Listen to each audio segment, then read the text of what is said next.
quick. Come on. You don't know it.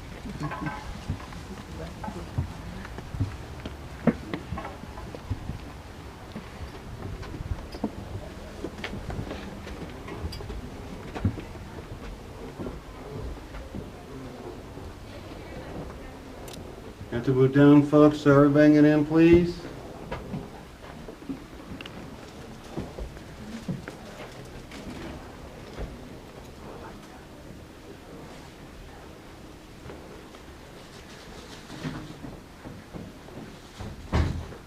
Move on down again, please. We still got people in the hall.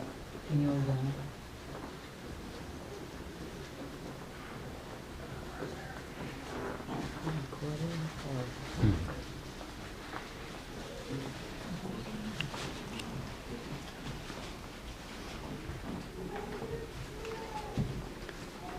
You hear why you don't want to get mixed up with the kids, right?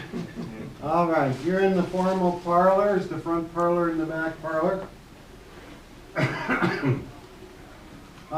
Mr. Lincoln is a prominent attorney and politician, did a lot of formal entertaining in these rooms. Mary also used these rooms to show off the fact that Mr. Lincoln had made it. If you look around, you see the black horsehair furniture. Most all of that is original to the Lincolns. And it's expensive. That's showing he made it. Also, on the far wall, you see a couple of whatnot shelves. Those are original Lincoln pieces as well. And Mary would use those to show off her finer items. Now, originally, remember I said the house was one story. When it was one story, the back parlor was the bedroom. Gets me to the boys. You may recall the Lincolns had 4 boys. Robert born in 1843 in the Globe Tavern across town. He was the only Lincoln son that lived to maturity and died at the age of 83 in 1926. Second son, Eddie, was born in that back room in 1846. He died there just about 4 years later, same place, after 52 days of illness with tuberculosis. That pretty well devastated the Lincolns, but a little over 9 months later, Willie was born in that room in 1850. Willie died in the White House at the age of 12 in 1862 from typhoid fever.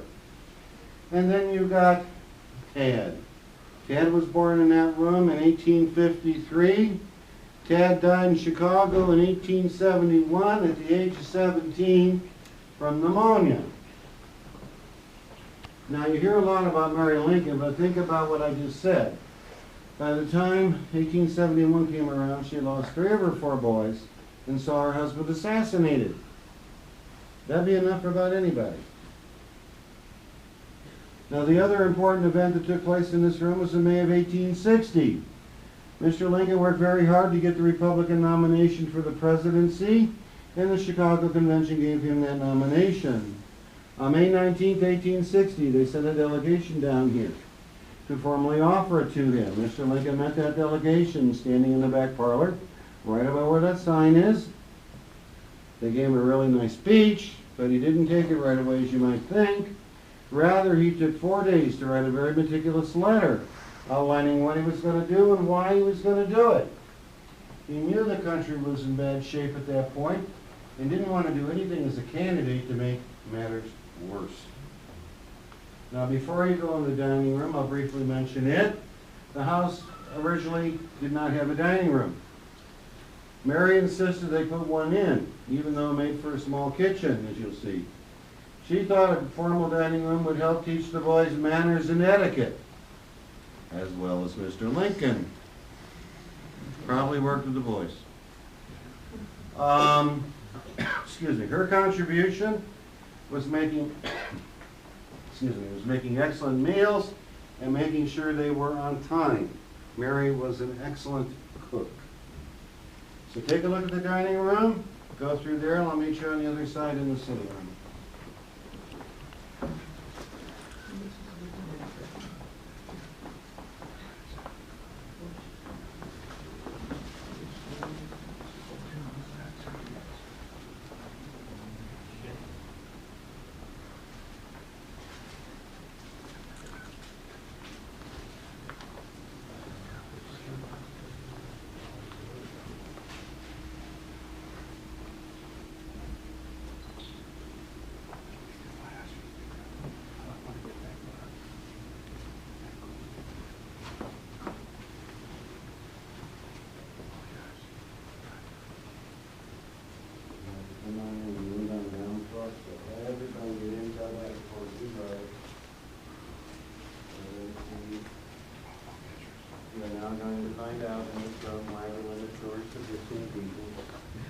You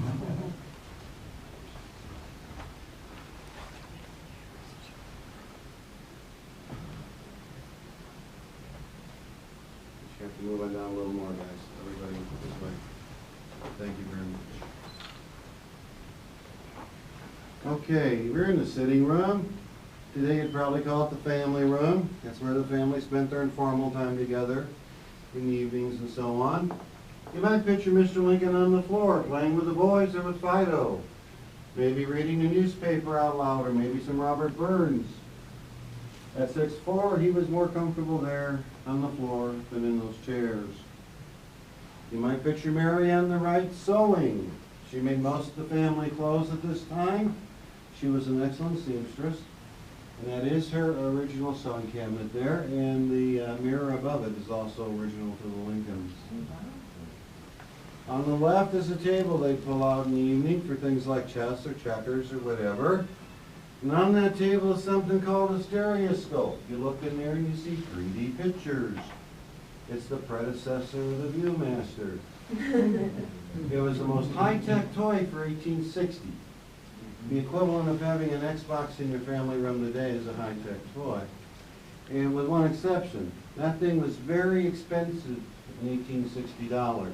Much more expensive comparatively than you pay for an Xbox today. And I point that out because it illustrates how far Mr. Lincoln came.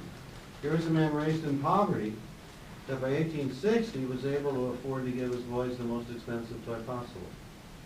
You know, well, plus he had this house, which is a long way from a log cabin as well. Now, before we go upstairs, I want to mention a room right above us. It's the guest room. It's a very nice room. The Lincolns wanted their guests to feel very welcome. It has the only original bed in the Lincoln home, and the settee or fainting couch up there is also original. You can see it at the top of the stairs when you're on your left. As you go up the stairs, you notice the hat rack in the hallway. That is Mr. Lincoln's. The hat is not. If you want to see his original hat, you have to go over to the Presidential Library. It's on display over there. As you go up the stairs, you need to hold on to the railing. They're steep, and we don't really want you coming back down the stairs. Not a good deal. But realize that it's the original railing to the home. Excuse me, the same one Mr. Lincoln held on to every day himself, and probably the only time you can touch an original Lincoln artifact without getting arrested for it. So let's go on upstairs.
Is that everybody?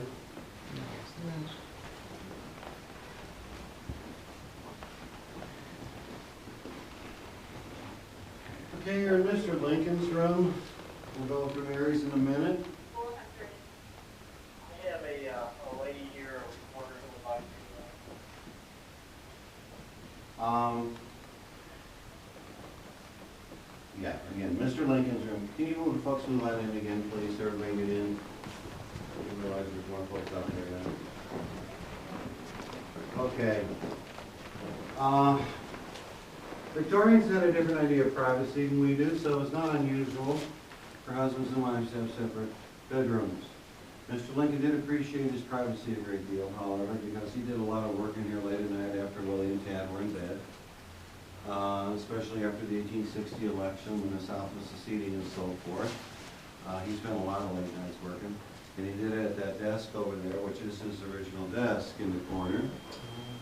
Everybody on the blue carpet? Thank you. Question. Yeah. What do they do for lighting? Candles. I'm sorry. Candles. Mary, their gas lamps were available. Mary was afraid of them, so they stayed with candles. The other original pieces in this room are the chest of drawers and the wardrobe. The wallpaper in here is an exact copy of the original in these two rooms. High fashion French design. Very expensive. Now it's over the top probably by most of our standards, but this is one of those times when you gotta remember historical context. For them, it was beautiful. For us, not so much. The bed is not the original bed. It is historically accurate. It is a full-size bed, so Mr. Lincoln would have fit. The original bed's gone forever. Remember I said they sold the furniture in 1861. Family who bought the bed moved to Chicago in 1869. And if you remember your history, the Great Chicago Fire in 1871 took out the bed and some other pieces. The shaving mirror over here we believe was Mr. Lincoln's. Notice it's way up there. You may recall Mr. Lincoln was clean shaven most of the time he lived here. It wasn't until the 1860 election that he started growing the beard. And that was because a little girl wrote him a letter and said, Mr. Lincoln, you look better in whiskers. And if you grow a beard, I'll get my brothers to vote for you.